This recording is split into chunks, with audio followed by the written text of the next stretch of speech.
Greetings everyone, I'm Charles Bernard, and I am a professional paperback book cover illustrator who also founded the Online Art Academy, where you can learn the all-important fundamentals. One of the most important things you're ever going to learn about picture making is what I'm going to be touching upon here, and it's something that you need to be able to apply to your own drawings and paintings, because if you can't do this, then your drawings and paintings are not going to look unified. They're going to look like an assemblage of a lot of disparate parts, things that just don't go together. When you're doing your drawings or paintings, they may contain a lot of different objects, that is, disparate objects, objects that are different. They don't look like they belong together. They look like they're separate objects within the drawing or painting.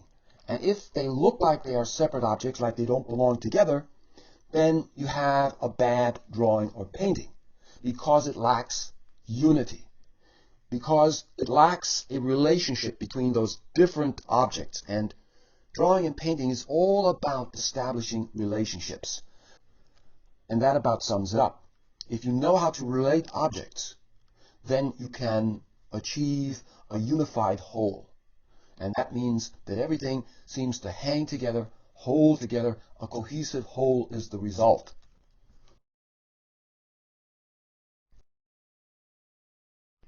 I'm going to start off with these really simple, rough, quick sketches that I did. And as you can see, the objects are all different. They are disparate objects. When you're working out a composition, you're going to be placing different objects into the composition, sketching them in, and therefore these different objects that are going to be part of your composition, they can't look like they are all separate from each other. Like in this example here, these objects, they don't relate to each other. They're all separate. And if you do this in a composition, then you're going to wind up with a collection or an assemblage of a lot of different objects that don't relate to each other and therefore don't form a unified whole, which is one of the goals of a composition. It needs to be unified. If I take, let's say, this object here, and I take this tree here, and let's say I enlarge the tree, maybe bring the truck over like that. I'm doing this really quick, as you can see. It's really rough.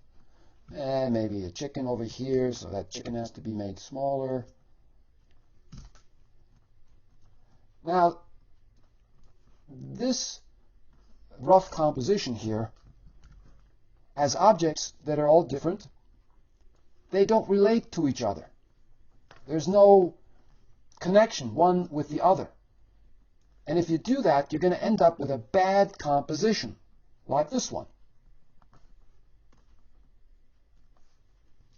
You can establish rhythm within your composition when you repeat an object, like I'm doing now with this tree. So here, there is a relationship between these trees. They all relate to each other. And they relate to each other because of this rhythm that has been formed through repetition. And the objects are all the same. So there's no problem.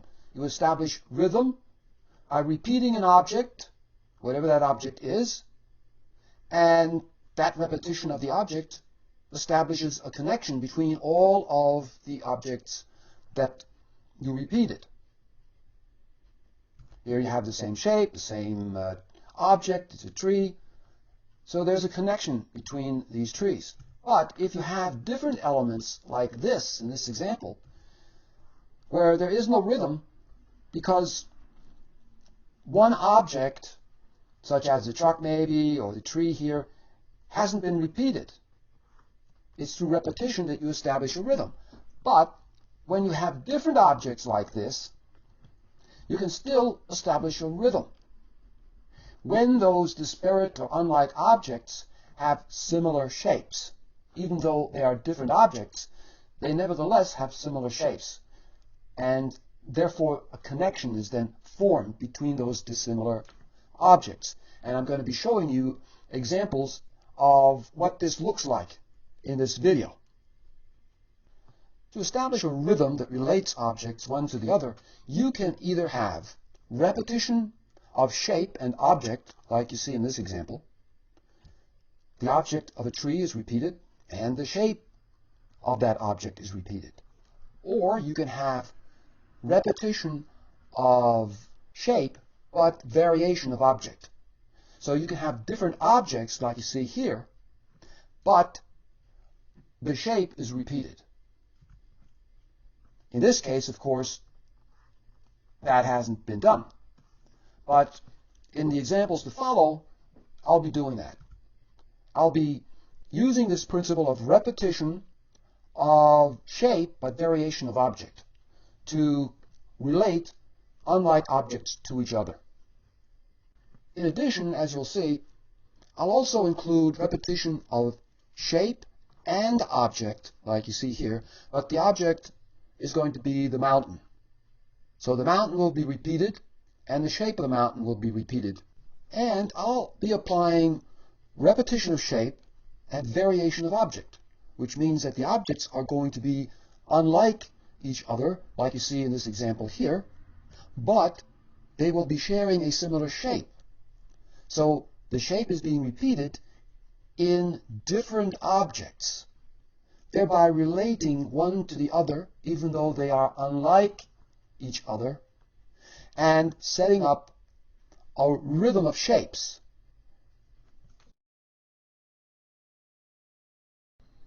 Before I move on, I'm going to give you an example of repetition of shape with variation of object, as it can be called. And what I'm going to do is I'm going to add a different object to these trees. So first of all, I'll add this frame.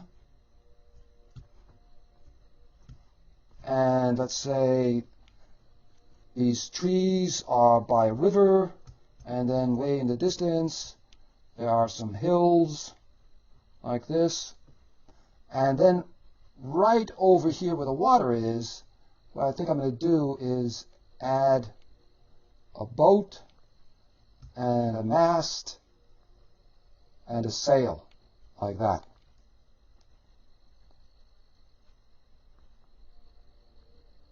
So here is an example of a different object, but it relates to these trees because the trees have a triangle shape. So here's a triangle shape. These trees, as you can see, appear to be triangles.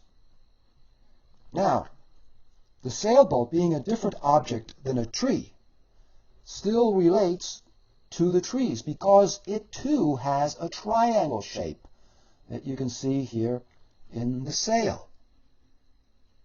So because the sailboat has a triangle and the trees are triangle shapes, the sailboat, being a different object than the trees, relates to the trees. A relationship or connection is established because they all share the same kind of shape. So here's just one example of what I've been talking about, and I'll be giving you some more examples in this video. And now it's time to move on. I'm going to do a rough color sketch here. And let's say in this sketch I'm going to have a mountain.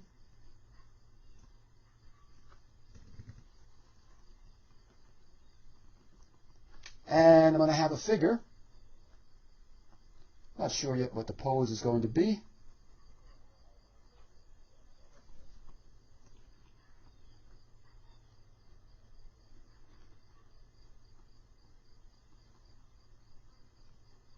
And let's say he's holding a sword. And then I'm going to have a building.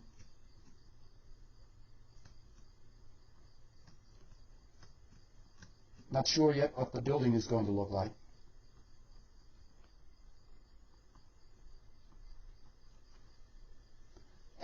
have some rocks.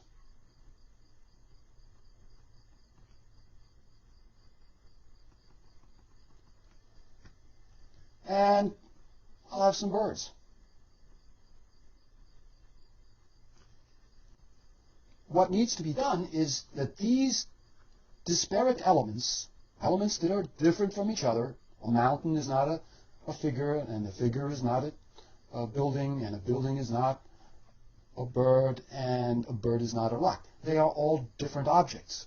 You need to bring them together so that they look like they belong together, so that they form a unified and cohesive whole. And the way that's done is through rhythm. Each part will relate to another part when rhythm is applied. But you have to think about, well, what am I going to repeat? It is that which you're going to repeat, which then forms the rhythm and relates one part to the other.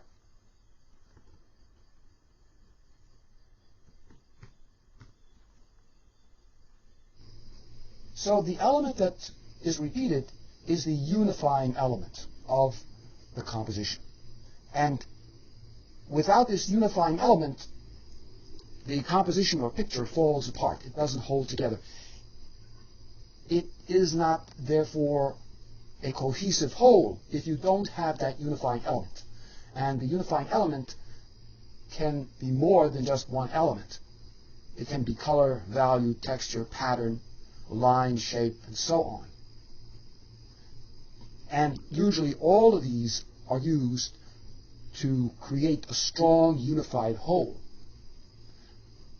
Now, direction also plays a major part as a unifying element, but I can't show you all of those things in this one video. That's why it's important for you to understand that if you want to learn a lot more, then check out my complete illustration art course. But what I'm going to do here is begin a rough sketch. So I'm going to start with the center of interest, and usually it's a good idea to begin with the center of interest, because what you establish within the center of interest is what is then repeated throughout the composition. Now, again, I can't go into all of that here. So here I'm just roughly sketching in this figure that's standing here. And he has this large sword that he's holding on to. It's very rough. I may show you a more refined and finished version later. But right now, I just want to roughly sketch in this figure here. So as you can see, he's holding this sword. It looks like an Arabian sword. And the sword has this curving shape to it, you see. This could become my unifying element. This, when repeated, can establish a rhythm that will tie together all of the various parts of the picture. As I'm looking at this upward sweep of the sword, I'm thinking of having his arm come up like this and grab a hold of another sword that he has coming up like that. And this sword needs to be made smaller. So he has two swords that he's holding. And both of these have a similar shape, that shape right there that I showed you earlier. So this, as I mentioned, could become the unifying element, which means that this kind of shape needs to be repeated within the other objects that I'm going to be adding. And by doing that, they will then relate to each other and no longer appear as disparate objects. They will have something in common, which is that shape, that upward sweeping shape.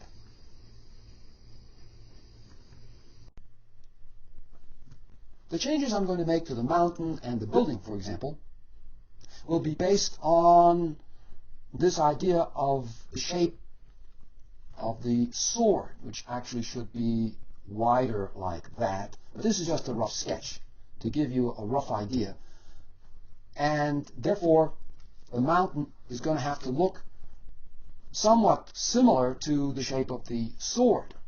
There has to be some resemblance, even though they're going to look quite a bit different. But if there's enough of a resemblance in shape between the sword and the mountain and the building, a rhythm is formed and a connection is formed. They will then relate to each other. So let's say the mountain here, for example. That mountain would have a shape something like this. So this part of the mountain has a similar shape to the shape of the swords. It doesn't look the same, not exactly the same, but it has that same basic kind of shape where it tapers. See how it gets more narrow toward the top, wider at the bottom, and you look at the mountain more wide at the bottom, and then it begins to taper. So it has that kind of feel to it, like that, just like the sword. So that is the unifying element, and that means that the building over here also needs to have a similar kind of shape. Now, it doesn't have to look exactly like a sword, but it has to have that characteristic that the sword shapes have, which I just pointed out to you, this tapering like that. So here again, you see that shape has this kind of shape to it. You can see that I carried this sketch somewhat further. Still a very rough sketch, but that's all I really need for this lesson. And that shape that I pointed out to you, this shape here, let me just change the hardness of the brush. That pointed shape I repeated throughout the sketch here. I think you could see it right there in the mountain, and of course it's on the sword and other places as well. I'll be talking about this more later in the video, but for now I want to show you something else. Before I move on, I should mention that this shape is referred to as an open shape, which means that it isn't closed off like this, you see? If it was closed off, it wouldn't be an open shape. But since there isn't anything closing it off like that, it's referred to as an open shape.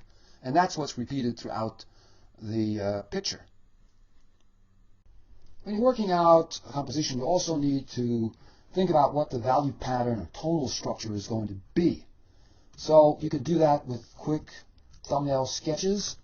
And what I'm doing here is, first of all, establishing a field of tone,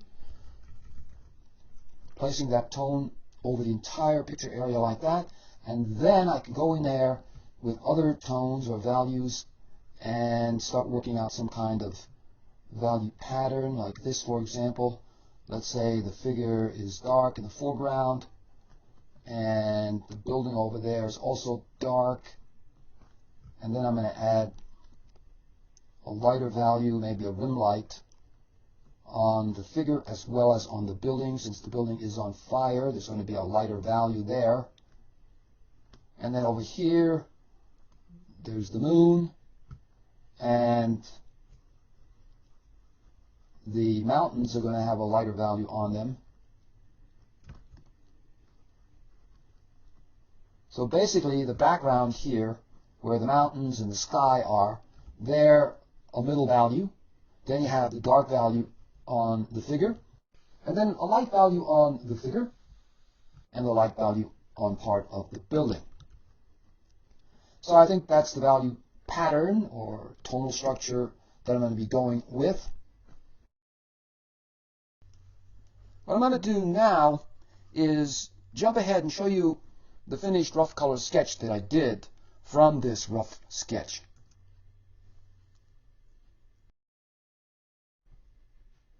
And here's what my rough color sketch looks like.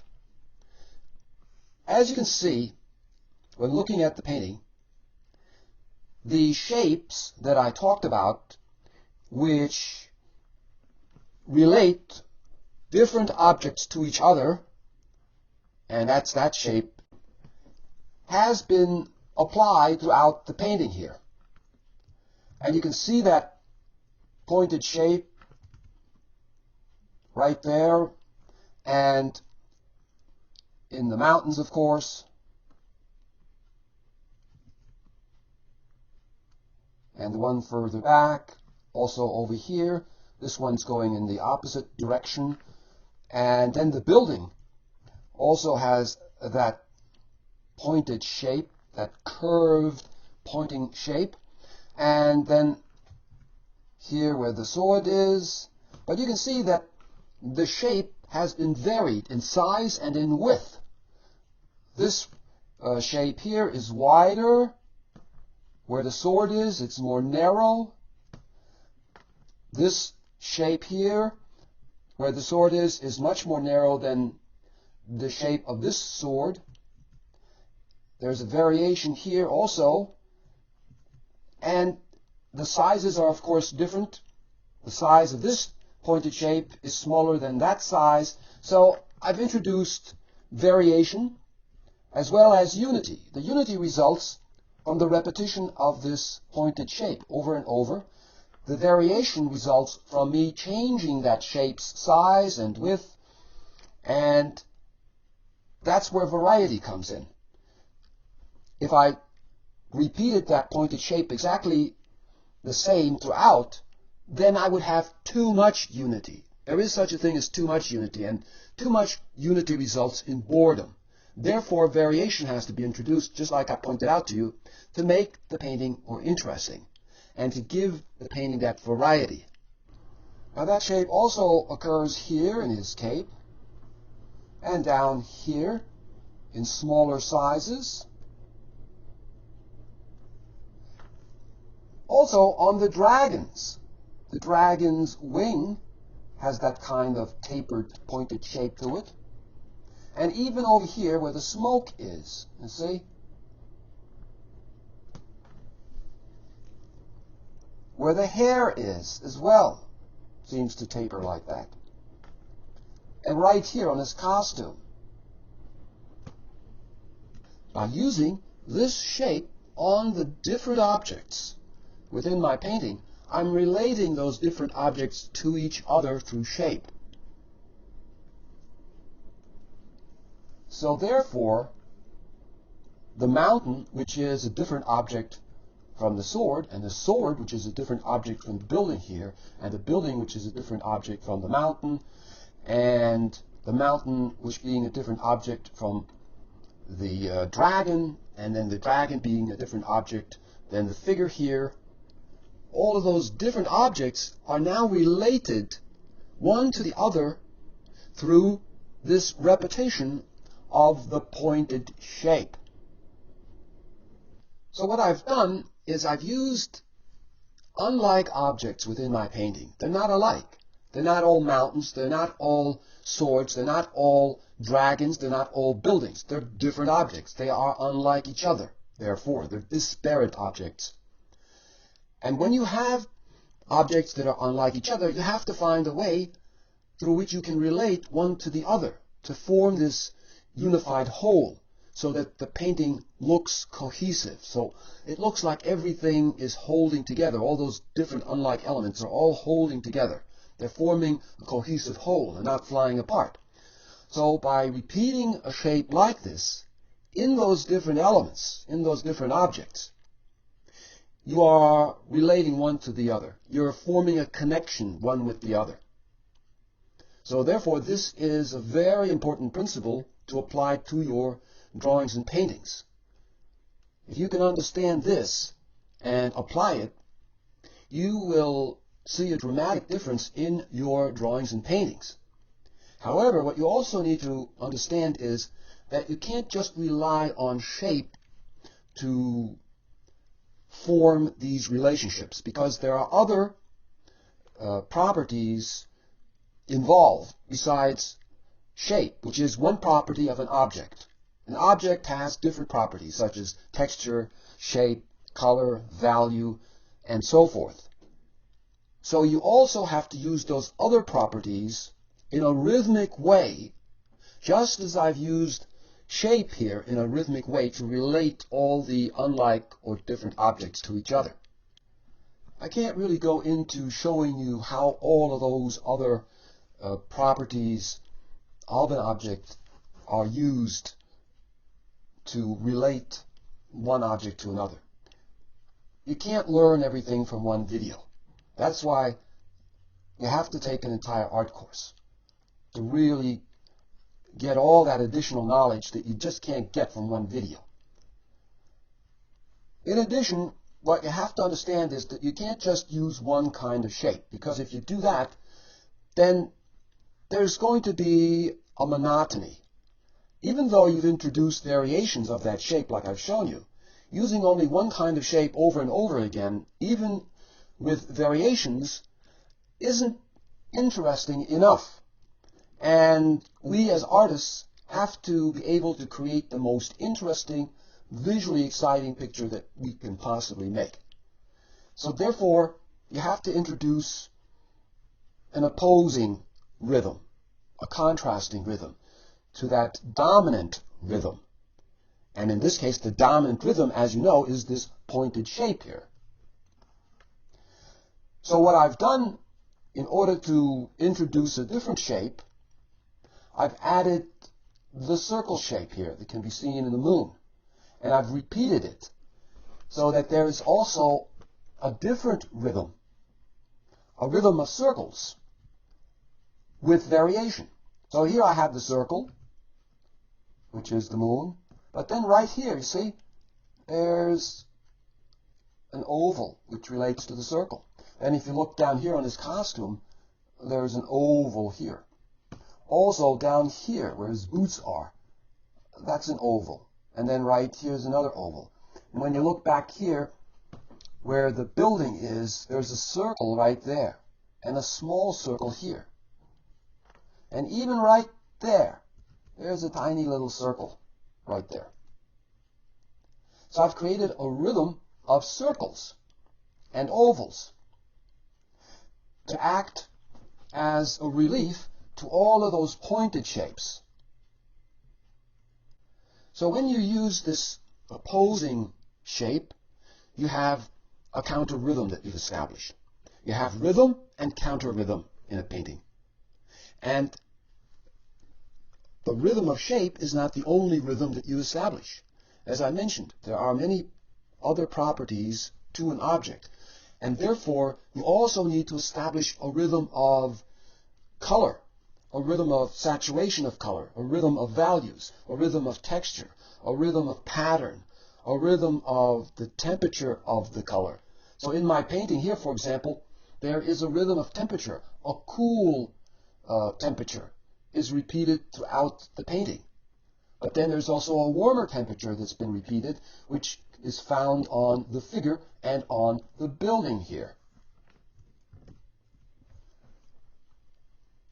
All sorts of additional rhythms have to be included in the painting for that painting to become not just a painting that consists of one kind of shape repeated over and over, but a painting that has a repetition of shape, but also a repetition of all of those other properties that I mentioned, forming a rhythm. And when you are able to do that, you'll end up with a really powerful and exciting and interesting looking painting or drawing. So let me add that opposing shape right over here. Now you can see that there are some similarities here, because this pointed shape has a curve, and the circle, of course, has a curve to it also. But the circle doesn't have a point. So there's a major difference right there. So the circle doesn't become a discord to the pointed shape, that is, extreme contrast. There's still some relationship. So there is a harmony between these two shapes, but not a very strong harmony. The contrast is enough between these two shapes to add interest to the painting and to give relief from the pointed shape. Now, since the pointed shape appears more often than the circle shape, it becomes the theme, the design theme. For those of you who have taken my art course, you will know what I'm talking about when I'm talking about a design theme. So when you repeat the shape like I've done with this pointed shape, it becomes the design theme. There's another rhythm, a rhythm of line. The pointed shape has a curve to it like that. That curve is repeated right here. And by repeating a line like this in parallel, that direction and that line gains strength through repetition. But you can't just have all curved lines like this. If you do that, then what you end up with is a rather monotonous painting, because it doesn't have that counter rhythm. It doesn't have that relief from one kind of line or one kind of direction. So therefore, what I've done is I've introduced a straight line, and you can see the straight line right back here, like that, and another straight line right here, and another straight line down here. And those diagonals are in sharp contrast to the curve, providing relief from the curve and adding a lot of interest. And there's a rhythm set up right here between this diagonal and this diagonal. That's all you really need. When you have two lines like that, see over here, that are near parallel to each other, you set up a rhythm. Even with just two shapes, if I have two circles, I've already set up a rhythm. It's not a strong rhythm because I only have two shapes that are the same. But if I add more circles, then there's a greater strength here. Because as I mentioned, that when you repeat a line or a shape like that, it gains in strength. When the lines are near parallel like that, don't make them exactly parallel, especially if they're close together. If they're further apart, they can be perfect parallels. But when you place lines together in parallel that are close to each other, don't make them exact parallels like that. That's too monotonous, and it can be rather disturbing to viewers looking at a painting that has these perfect parallels. Knowing rhythm and how to apply it to all the various elements of picture making is probably one of the most, if not the most important thing that you can learn in art, in what it is that makes great pictures visually interesting and exciting. Because rhythm doesn't just refer, as I've stated, to repeating the same kind of shape over and over, but it refers to all of the other elements involved as well: color, texture, line, shape, value, and so forth. You have to be able to get rhythm into all of those elements. And if you can't do that, then you're not going to make much progress in terms of your drawings and paintings becoming really great. When you look at the illustrations by the great artists that are among my favorite illustrators, such as Bob Peak and Bernie Fuchs, you can see their understanding and their ability to apply all these different rhythms that I've mentioned here. The visually compelling and exciting and interesting appearance that their illustrations have is largely due to them being able to get rhythm into all of those elements that I mentioned. What you have to establish is purposeful rhythm.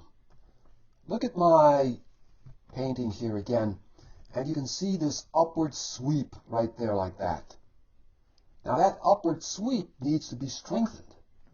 If you just have an upward sweep like that one time, it's not very strong. But if you repeat that upward sweep like I did, again and again, and again, and again, then that upward sweep becomes powerful. It's reinforced through this repetition of a similar direction upward like that.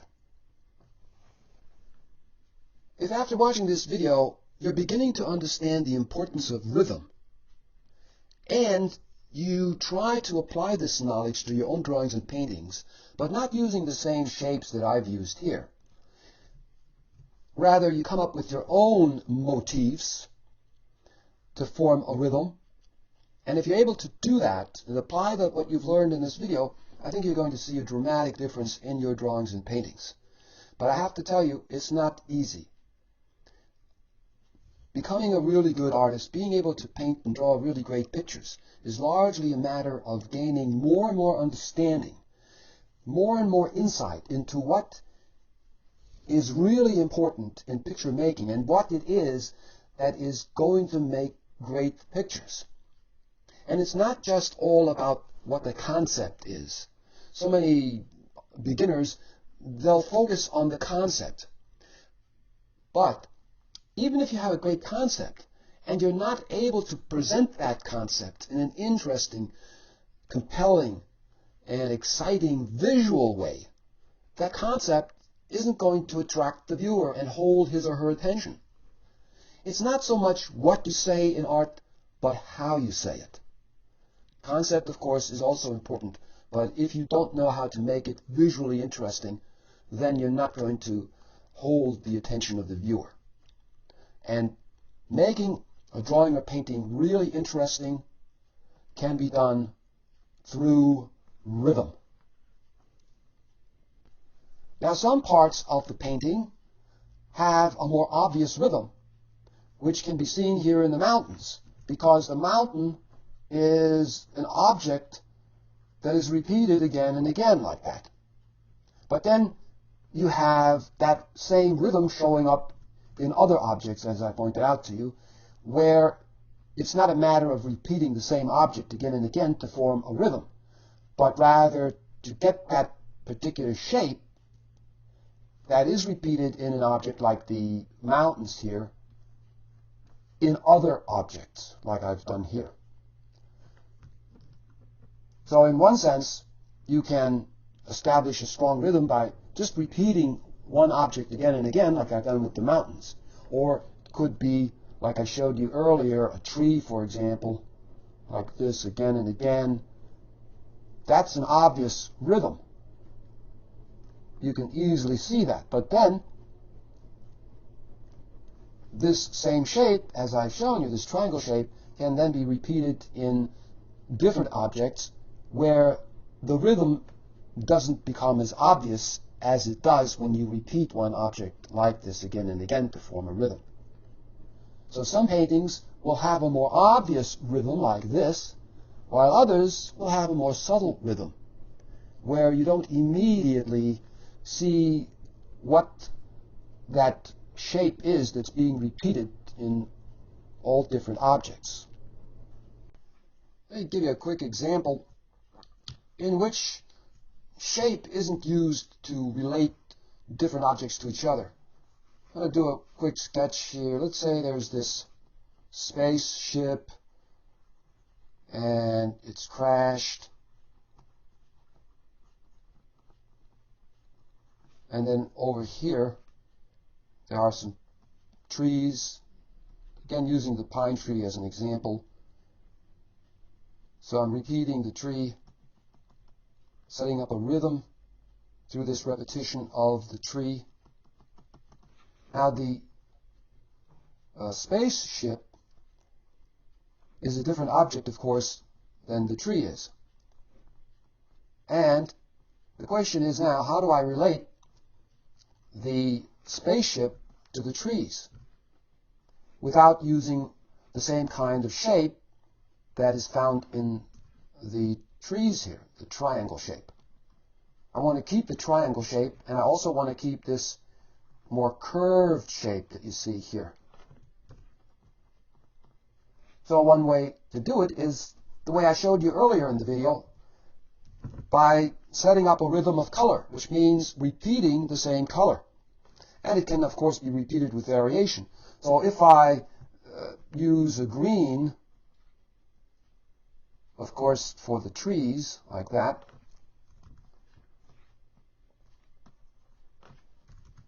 quickly sketch in the green, like that, and then I can add a grayer and lighter green for the tree that's further back, and then even lighter and even more gray for the distant tree. Now I can relate those trees to the spaceship by giving the spaceship a green color as well, or a color that is analogous to green on the color wheel, if you're familiar with the color wheel, which is blue-green. Or it could be green. But if I use green, it has to be a different kind of green to get more interest. So what I'm doing now is just adding, as you can see, a darker green, like this. But now I have a lot of green, and the spaceship relates to the trees. However, it's not that interesting because there isn't any variation. I've used green on the trees and I've used green on the spaceship. But if I change it, let's say to a blue-green, something like this, and letting a little bit of that green come through as well, I now have these two objects that are different relating to each other through color and rather than through shape. And then I can add darker value like that. And I'm just doing this really quick, as you can see. And then a lighter blue-green, leaning actually a little more toward the green, since this part is going to be lighter in value, something like that. The light's falling on that part of the spaceship.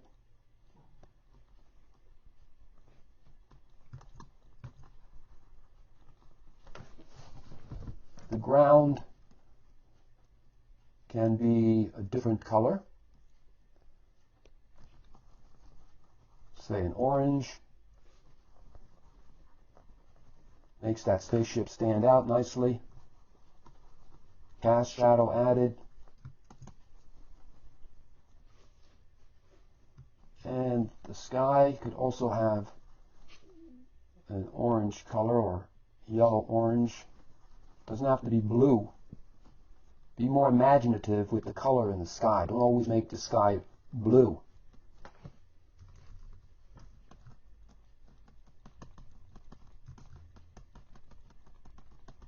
This is really quick and rough, very rough, but I think you get the idea here.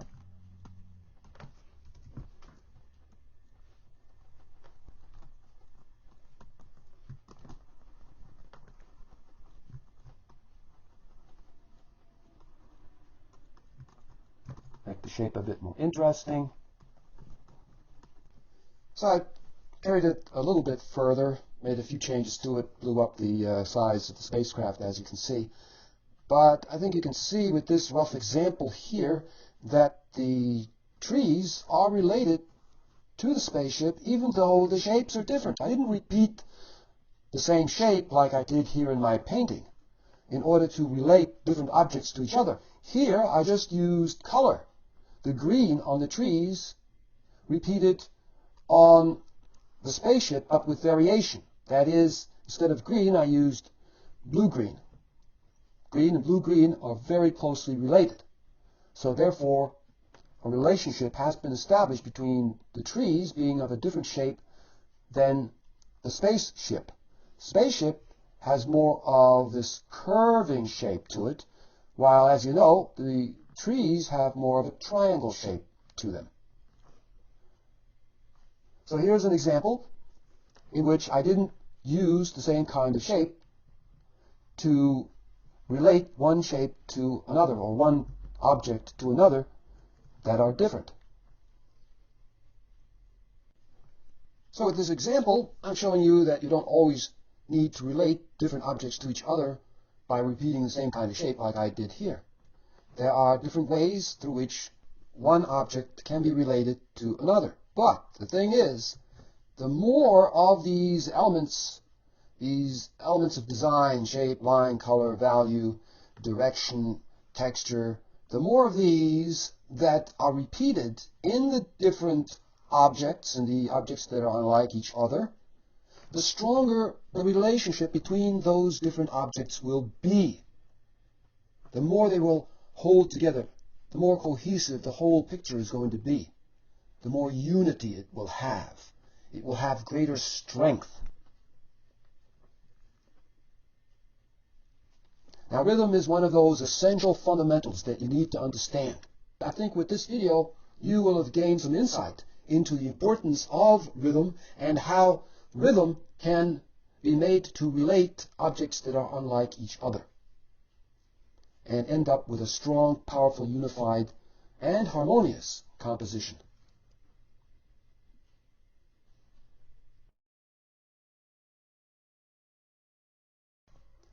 If you look at my little sketch over here, I'm going to add a figure, just a rough indication of some kind of alien maybe.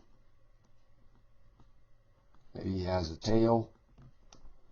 And then another one over there like that. He also has a tail. He's smaller in size. And then I'll add another one, maybe over here.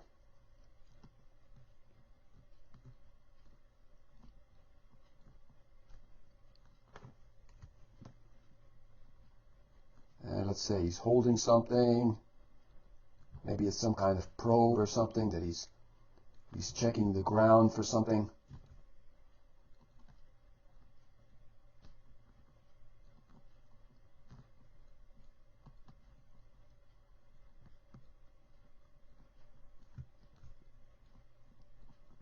And then there's a light falling on him. Get rid of the tail, it's too confusing.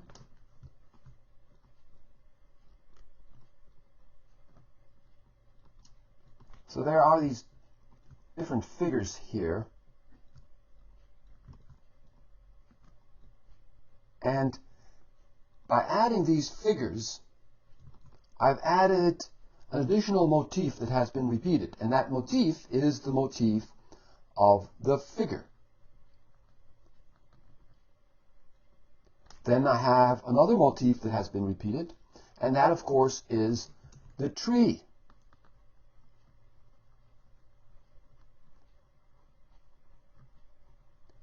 So two motifs can be seen in this rough sketch that have been repeated. The spaceship hasn't been repeated. The two motifs that have been repeated are different objects. So each different object is repeated, forming a rhythm. And it is because of that rhythm that the figures are related to each other and the trees are related to each other. The figures relate to each other and form a rhythm because they all have a figure shape to them. And the trees relate to each other because they all have that tree shape. So in this example, I have two different objects that are repeated again and again. The figure and the tree. In my painting over here, I have the same thing going on. I have this kind of repetition of the same object, just as in this example here. So, if you look at the dragon over here, that dragon has been repeated. Here, here, here, here, and here. It's the same object being repeated again and again, forming a rhythm, and thereby, because the shapes are similar, they form a rhythm, and because of that, they relate to each other. Now, when you look at the sword over here, that too has been repeated. I have a sword here, and I have a sword here. So the same object, the sword, is repeated, forming another rhythm, the rhythm of a sword. And then, of course, I have the rhythm of the mountains. There's a mountain here, here, here, and here, as I mentioned earlier. So the mountain has been repeated. So I have different objects being repeated again and again, just as in this example here.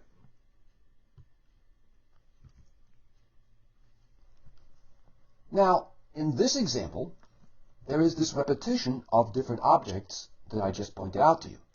But these different objects, the dragons, the swords, the mountains, while they are different objects, they relate to each other because they have that similar shape that I repeated.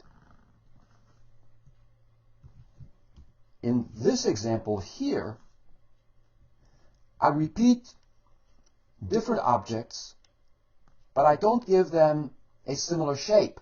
They have a different shape. So this example is different from this example over here. But since these two objects, the trees and the figures here, are different in terms of their shapes, and I haven't given them a similar shape, as I said, I have to find a way to relate those two different shapes, these two different motifs, these two different shapes. They have to be related somehow. You can't just put down different objects and not relate one to the other. If you do that, that's a sure sign of an amateur. So how did I relate the trees to the figures? Well, I think you can see here that I gave all of them the same color, which is basically green, and then of course blue-green. The two are related because, as I said, both contain green, and therefore the objects relate one to the other because they all contain green. So it's through color, not through shape, in this example, that these different objects are related to each other. So I'm giving you a different example with this rough sketch than with this one, showing you that you can have different objects with different shapes without applying some kind of unifying shape like I did with this shape here to all of the different objects. But if you do that, then you have to relate them in some other way, through some other element of design, and in this case, that other element of design is color that I used to relate them. But if you give them similar shapes as well, then their connection or relationship is strengthened, and the result is a more unified composition.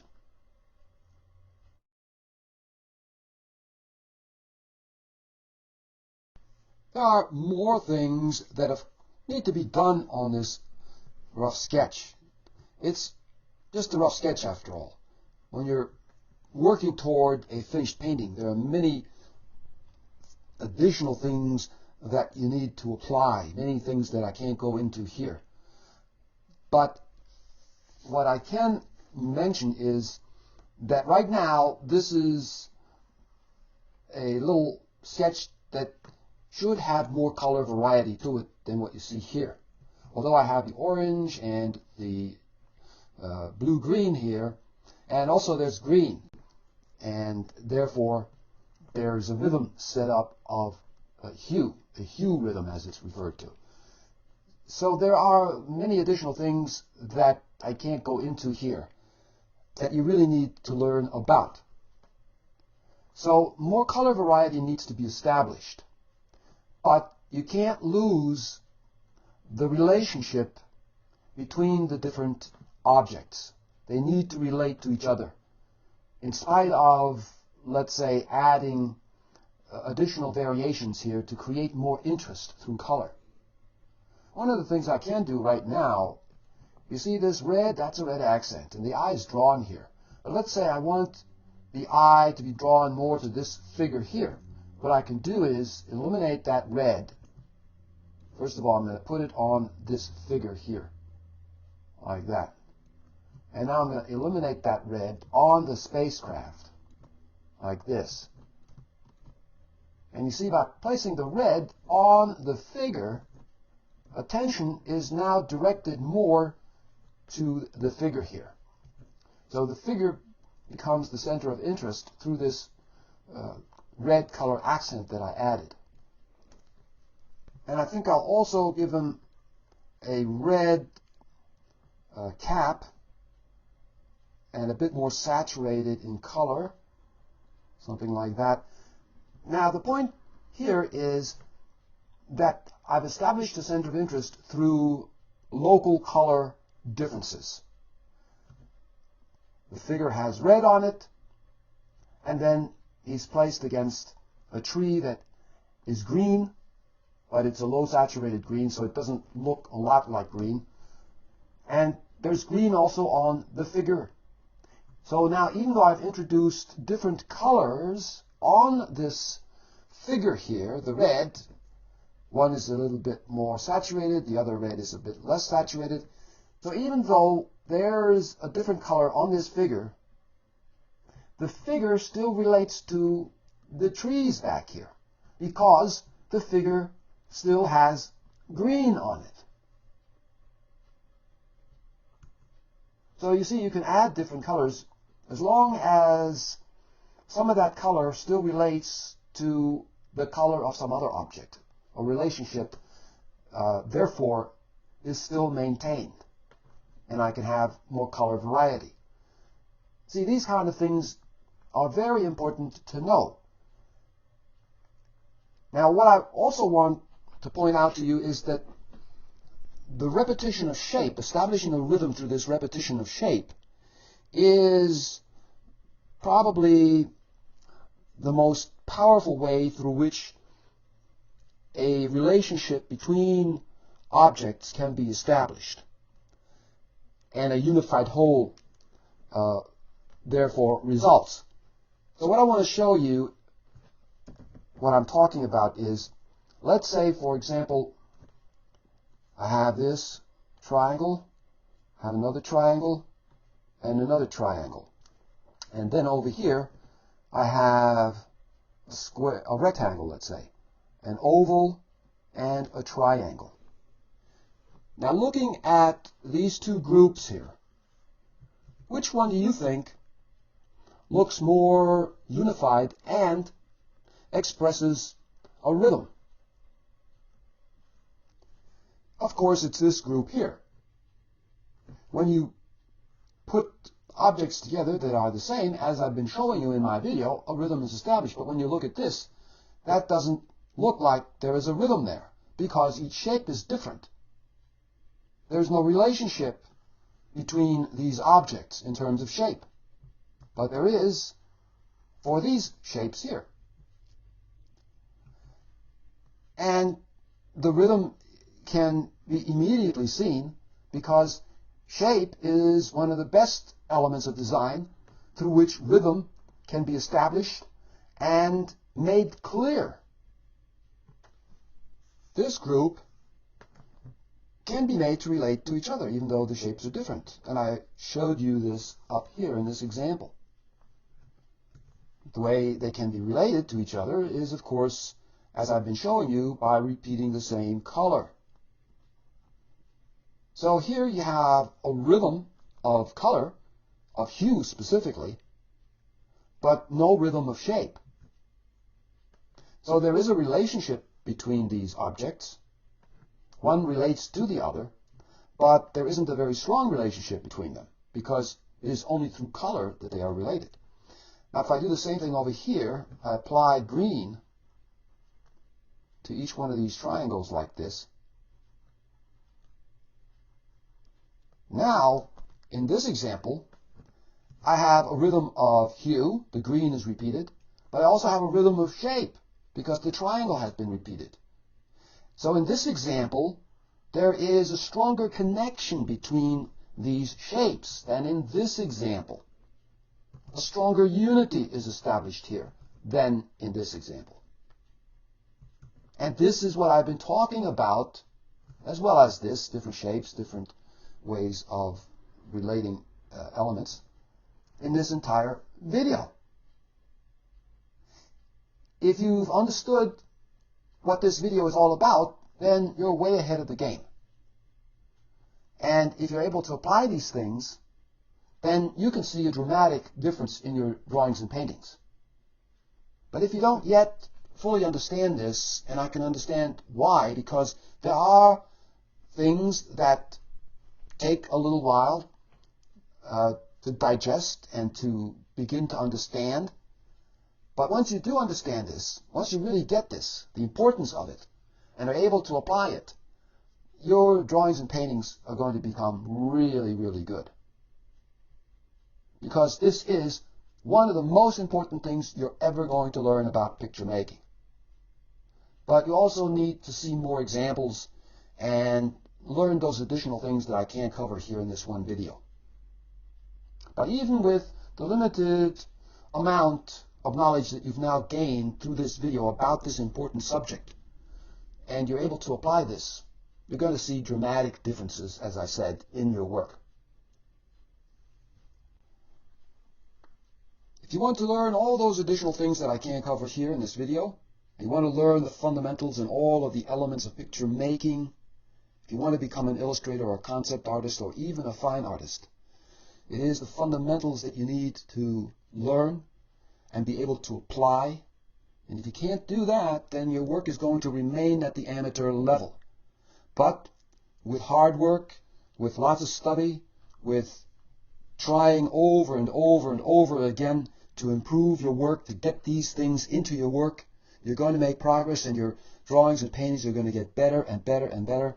And in time, you're going to become that master artist. But you have to be patient, and you have to work hard at it, and you have to get the right knowledge. Getting the wrong knowledge can be detrimental. And now, thanks for watching, as always. And please tell all your friends about my videos and my website at onlineartacademy.com. And if you haven't subscribed to my YouTube channel yet, please do so. I would really appreciate that. And now, goodbye.